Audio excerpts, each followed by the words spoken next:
Stanley, we must move on from this broom closet, simply because I have no remaining stickers. If I did, you can guarantee we'd be in here for hours. But alas, no stickers. Coming to a staircase, Stanley and the bucket walked upstairs to the boss's office.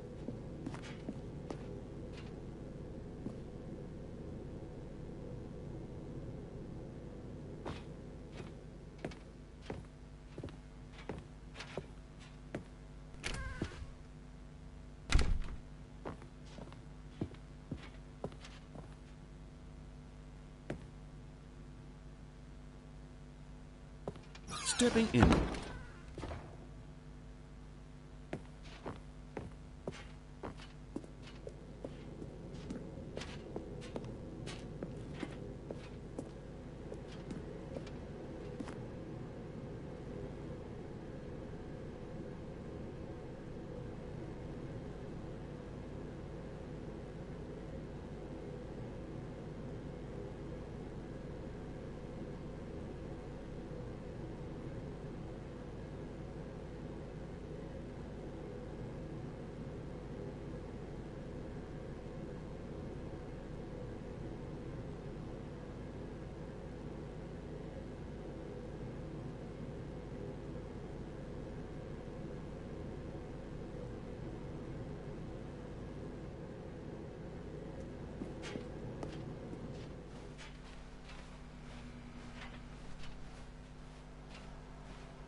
All of his co-workers were gone. What could it mean? Stanley decided to go to the meeting room. Perhaps he had simply missed a memo. No matter how hard Stanley looked, he couldn't find a trace of his co-workers.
All of his co-workers were gone. What could it mean? Stanley decided to go to the meeting room. Perhaps he had simply missed a memo. And try not to lose this one too, you dolt.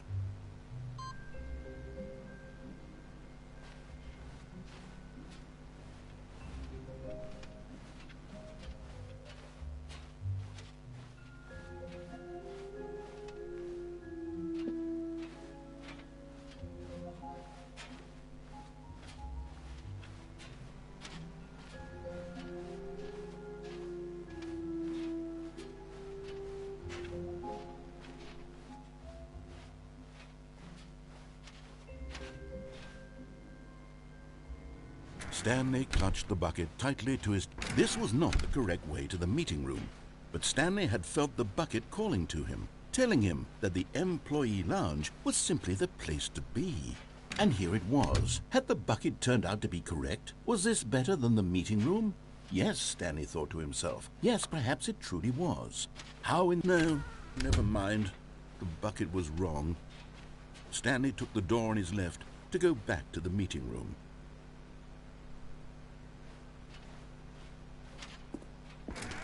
No, said the bucket. don't go to the meeting room. Go somewhere else. The cargo lift, yes. Go there. Go to the cargo lift. Good, said the bucket. Now ride the lift all the way to the top. There's something up there I need you to do. Stanley did not question why or how this bucket was speaking to him. It should have alarmed him, of course, because buckets can't talk. But Stanley chose not to think about this obvious fact. He was firmly convinced that the bucket had spoken to him, and he unthinkingly did whatever the bucket asked.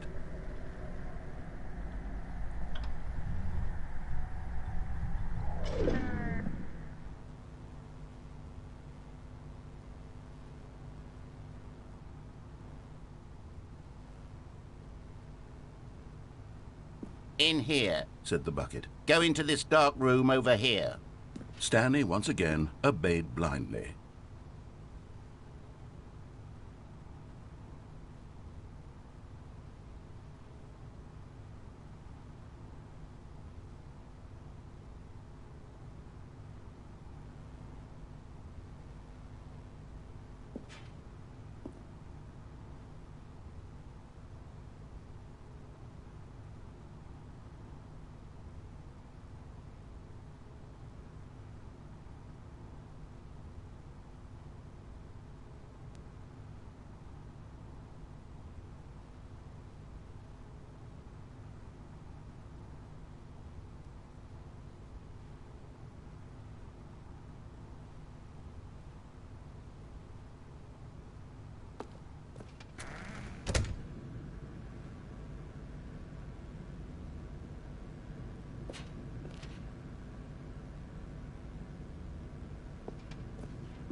Now pick up the phone, said the bucket. pick up the phone, and it will take us back home, where we can...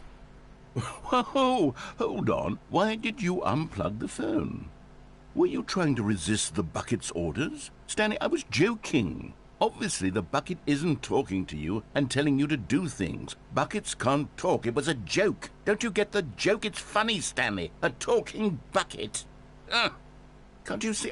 Oh, goodness. I must have really bungled up the delivery if you actually took me seriously. Where did I mess up the joke? Should I have paused for longer or spoken quicker? Comedic timing is so difficult. I wish I were better at it. But there isn't exactly an instructional video on comedy that one can watch to fully... Oh, wait, yes, there is.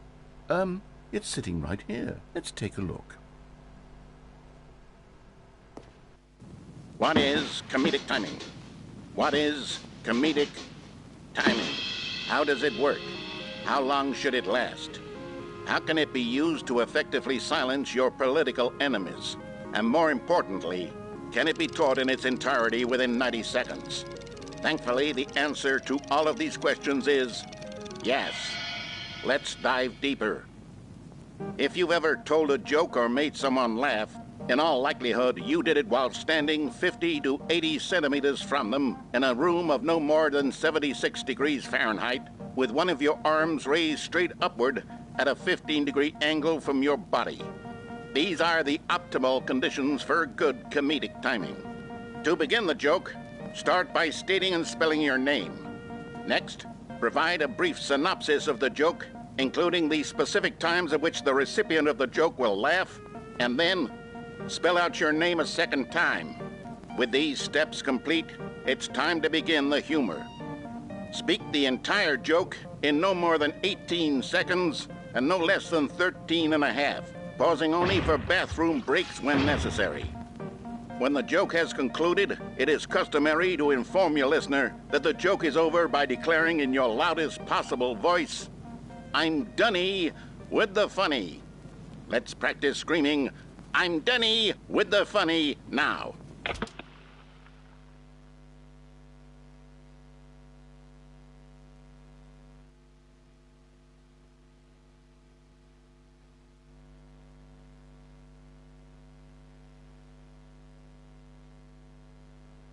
Good.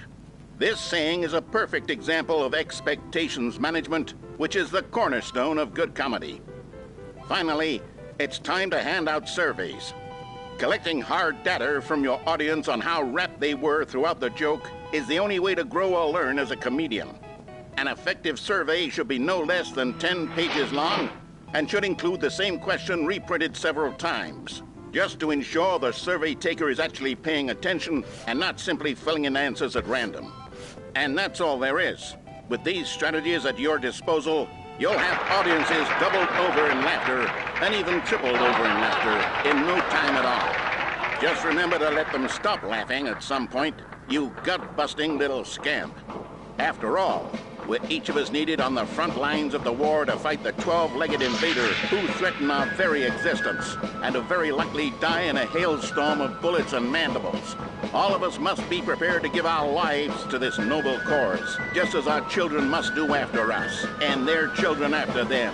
Godspeed, and may Earth reign supreme. Hey, goodness, this video is a little outdated, isn't it? Well, no matter. I think the fundamentals of proper comedic timing are still as relevant today as they were back then. So, with that in mind, I believe the only way forward is for us to return to the two doors and walk through all of this again, so I can try telling my story with more appropriate comedic delivery. Come along, let's head back.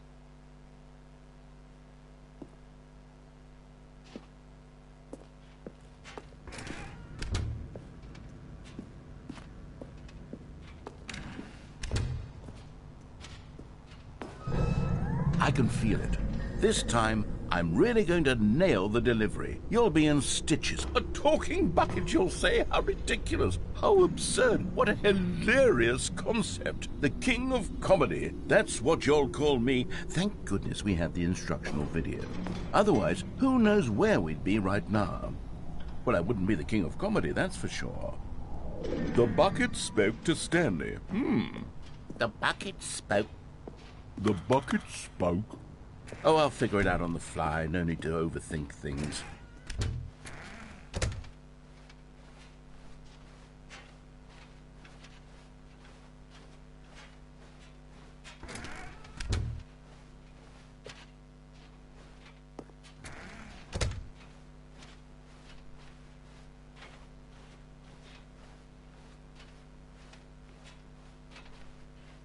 Here we go. You ready? When Stanley and the bucket came to a set of 2 open doors, they entered the door on the left.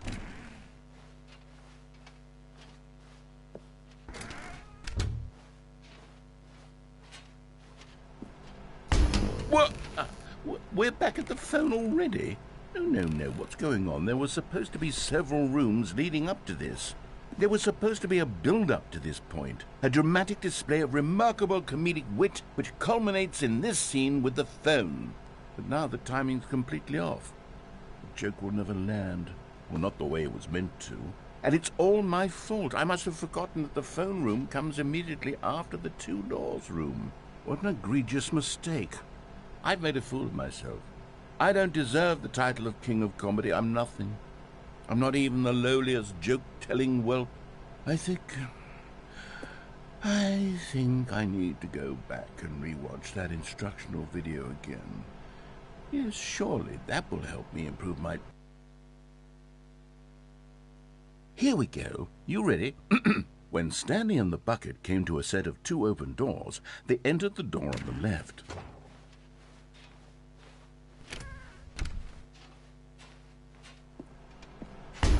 What? We're back at the phone already? No. Here we go. You ready? When Stanley and the bucket came to a set of 2 open doors, they entered the door on the left.